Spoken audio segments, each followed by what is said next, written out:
Azeroth, a realm of heroes, and a land of myth. From the hallowed halls of Stormwind Keep to the nebulous stars of the Outlands, the Warcraft universe has forged its epic tale in pen and pixels for more than a decade.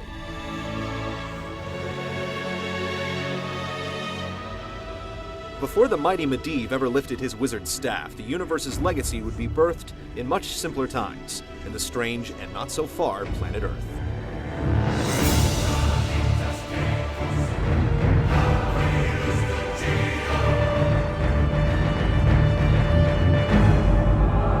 The tides of darkness are now at hand.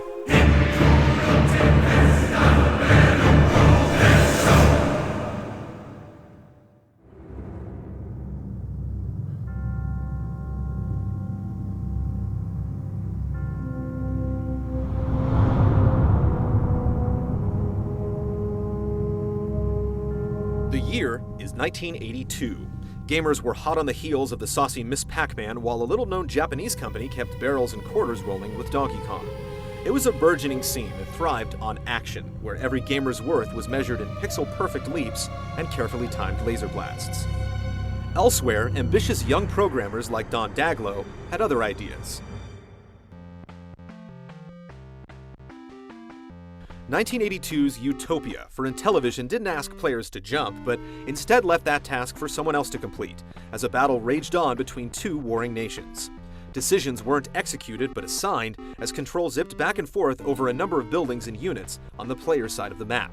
Forts had to be fortified, fish needed to be caught, and the occasional rebel soldier made its unwarranted appearance to hinder your progress.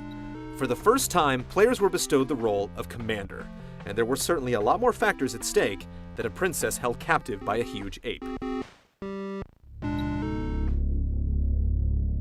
In the years to come, many other games would follow in Utopia's footsteps, cultivating an unusual new genre that packed a lot of ideas but lacked a name. It's difficult today to give Utopia a proper classification, but many would agree that its emphasis on resource gathering, competition, and combat formed the tenets for what we now refer to as real-time strategy.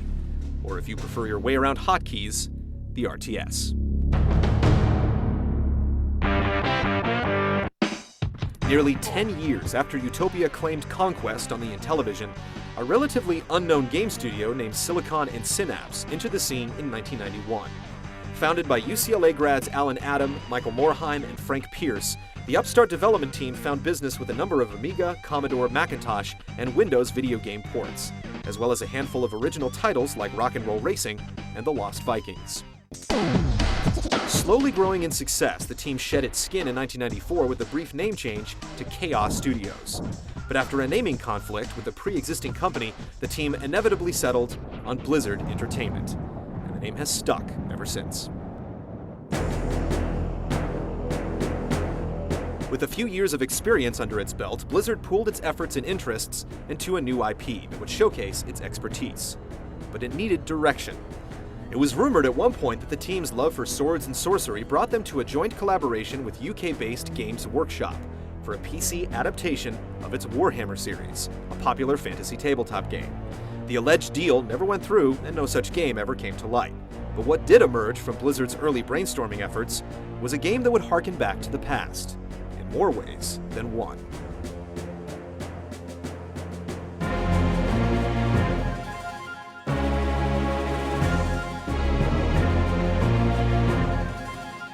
Warcraft, Orcs and Humans was released on January 15, 1994. Seeking to highlight large-scale battles and unique fantasy characters, Blizzard inevitably settled on real-time strategy for the game's genre. Like Utopia before it, Orcs and Humans brought the struggle of two rival nations to bear, but this time, its players were more than just pixelated blips on a map. Rather, they were fully realized races that took up separate roles in the battle for Dominion. Whose side became the victor was entirely up to you. In the Age of Chaos, two factions battled for dominance. The Kingdom of Azeroth was a prosperous one. The first story of Warcraft's history introduced players to the distant land of Azeroth, where the Kingdom of Man suddenly found themselves under siege by a race of savage green-skinned orcs. Documented in separate journals by Lothar, a human knight, and Garona, a half-orc assassin, the events of Orcs and Humans would later be coined the First War. referencing the first interaction and conflict between the two races. The narrative was deep, but rough, relegating most of Warcraft's in-game story elements to simple cutscenes between each mission. With Black Hand's raiding parties routed, now is the time for us to secure a lasting peace in the area around Grand Hamlet. But even early on, Blizzard's eye for polish showed. Orcs and Humans made extensive use of voiceover and color art to deliver its narrative, and the seed that would inevitably sprout into a rich, branching tree of lore had been planted. And lest we forget, Orcs and Humans also made first use of what happens when you click on a unit one too many times. What? Stop poking me! The battle ensued across 12 single-player missions, with the building blocks borrowing heavily from Dune 2, the Rosetta Stone for most modern RTS games. Inheriting the example set by its forefathers, Orcs and Humans stuck closely to the trifecta of resource gathering, base building, and unit commandeering to define its gameplay. But it also wasn't shy about adding some magic of its own. Multiple unit selection bolstered its solid mouse-driven controls, and skirmishes were decided by the proper use of the unique fantasy-themed buildings and the units taking part in them. The gold and lumber harvested from your workers were invested in structures that could be built around the map. From the town hall to the farm, barracks, temple, and blacksmith, each building either served the purpose of making or upgrading units. In a somewhat odd design choice, roads had to be constructed for buildings to be placed down beside them. Though this archaic mechanic never made it back into future Warcraft games, it would inevitably morph its way back into later titles as the reconfigured Zerg Creep in StarCraft, and later the Undead Blight in Warcraft 3. From the lowly orc peon to the mighty human conjurer, each unit carried out respective roles in the ongoing fight for survival. Though mostly identical at face value, each race's units actually had certain nuances that distinguished them from their racial counterpart. Orc spearmen did more damage than the human archers, but at the cost of reduced range. Likewise, the spells and summons of the cleric and conjurer varied substantially with that of the necrolite and warlock. Though slight, the differences between each race were present even from Warcraft's outset, and the divide between them would continue to grow. Not long after its release, Orcs and Humans garnered critical praise and a number of awards from various media outlets, earning Blizzard Entertainment its first best-selling title. Warcraft's debut was a hit, and they had no intentions of slowing down. With the iron still hot, the team hastily went to work on a second title that sought to eclipse the success of Orcs and Humans in every way possible. That game would eventually be known as Warcraft 2: Tides of Darkness, released on December 9, 1995 for the PC and Macintosh, and 2 years later for the Sega Saturn and Sony PlayStation. Tides of Darkness picked up 6 years after the ending of the Orc campaign in Orcs and Humans, writing off the Human campaign's victorious ending entirely as non-canonical. The once mighty army of Azeroth lay among the blackened and charred remains of Stormwind Keep. Instead, the remaining human survivors of Azeroth fled to the forests of Lordaeron, battered and bruised from the Orcs' campaign of slaughter. It was during this time that the humans made contact with the magical High Elves of Quel'Thalas and the sturdy dwarves of Cosmodan, eventually forming the union dedicated to repelling the Orcish invasion, the Alliance. Elsewhere, the Orcs formed unions of their own, partnering with the barbaric tribes of ogres and trolls scattered throughout Azeroth to establish the Horde. Azeroth flourished, aided in part by two key players that would later play pivotal roles in defining the essence of the Warcraft universe. Chris Metzen, an illustrator for Orcs and Humans, stepped up as Darkness's lore and campaign designer, shaping the various lands and scenarios. Samwise Didier, who also served as an illustrator in Orcs and Humans, reprised his role for Tides of Darkness. This time, the increased resolution of the SVGA graphics had allowed Samwise's distinct art style to peek through.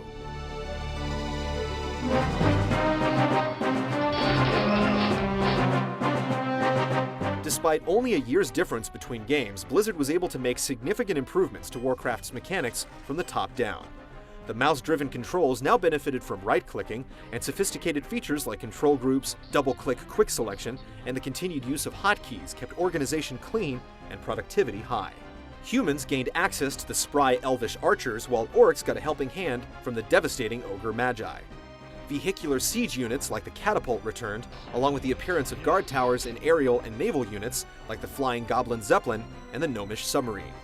With land, air, and sea now equally viable grounds for battle, strategies in Warcraft reached new heights.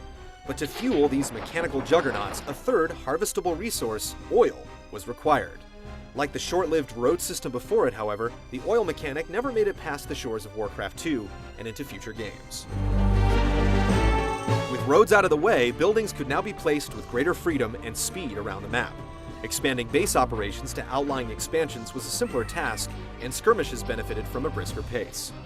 One of the more interesting additions, the now ubiquitous Fog of War, added a layer of intrigue to the mix by only allowing players to see the immediate area around their units. As a result, scouting with peasants and air units became an essential part of competitive play. Up until then, RTS games lacked tools for players to customize and create their own maps to play. But all that changed thanks to a little-known programmer named Daniel Lemberg. A Warcraft 2 player, Lemberg reverse-engineered the game's map files and created War2XED, one of the first known map editors released for public use.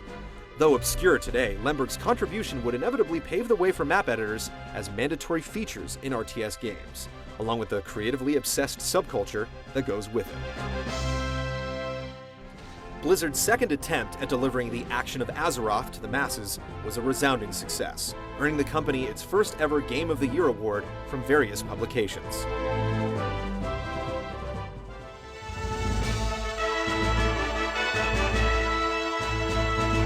The Orcish hordes lay vanquished as the triumphant armies of the Alliance stood vigil over the evil gateway that had brought the Orcs into Azeroth. A year later, Blizzard followed up Tides of Darkness with Beyond the Dark Portal, a Warcraft 2 expansion. Developed by Cyberlore Studios, Dark Portal followed up the events of Tides of Darkness with 2 new campaigns, several new hero units, and a handful of multiplayer maps. Though Command & Conquer from Westwood Studios beat Warcraft to the punch in terms of online multiplayer, the two games quickly gained notoriety for being the first few RTS titles to be played competitively online through network IPX emulators. In 1999, Warcraft 2 was able to abandon its archaic network limitations with Warcraft 2 Battle.net Edition, a compilation that included the base game, expansion, and an all-new online functionality transplanted from the one present in 1997's Diablo and Blizzard's other RTS phenomenon, StarCraft. With all of its success, the Warcraft series had firmly planted itself as Blizzard's claim to fame, the bread and butter that would bring the company continued success in the years to come. With the sky as the limit, the company embarked on an ambitious side project that would break away from its fantasy real-time strategy roots and explore a different realm entirely, the adventure game. 22 years have passed since Blackmoor found the young Orcling. Secretly raising the Orcling within the confines of his prison fortress, Durnhold, Blackmoor planned to mold the Orcling into the perfect warrior. Warcraft Adventures Lord of the Clans began development in 1996. The creative team behind the first 2 games, now helmed by Chris Metzen, set itself to create a story inspired by adventure games such as Maniac Mansion and Monkey Island. Using hand-drawn art provided by the animation house Animation Magic, the game gave players a different window to the realms of Azeroth, following the events of Beyond the Dark Portal. Over the course of 2 years, Adventures saw a number of delays and postponements, and by then, the PC adventure genre that inspired it had faded into history. By May of 1998, Blizzard formally announced that Warcraft Adventures had officially been cancelled, citing that the game didn't live up to the high standards set by its previous releases. In its 7 years of operation, Blizzard had yet to experience such a bitter loss. It was a lesson felt all too well for the fledgling company, but from the sting of defeat came an unwavering resolve to cultivate its products to the highest levels of quality. Before long, a steadfast policy of releasing games when they were truly ready would come to define Blizzard, a hardy goal that would birth some of the company's most impressive achievements, as well as put an untimely end to some of its most anticipated titles.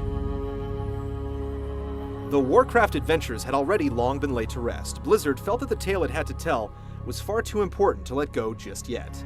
Working under a tight schedule, Star Trek novelist Christie Golden was contracted by the company to write a novelization based on scripts and outlines provided by Metzen himself.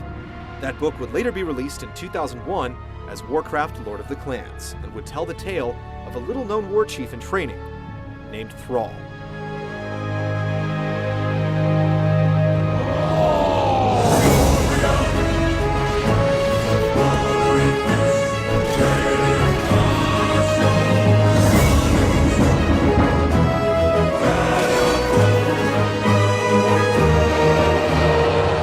In the next chapter of the Warcraft saga, a new game rises from the ashes of defeat, heralding the triumphant return of Blizzard's most beloved franchise, and the leap into 3D.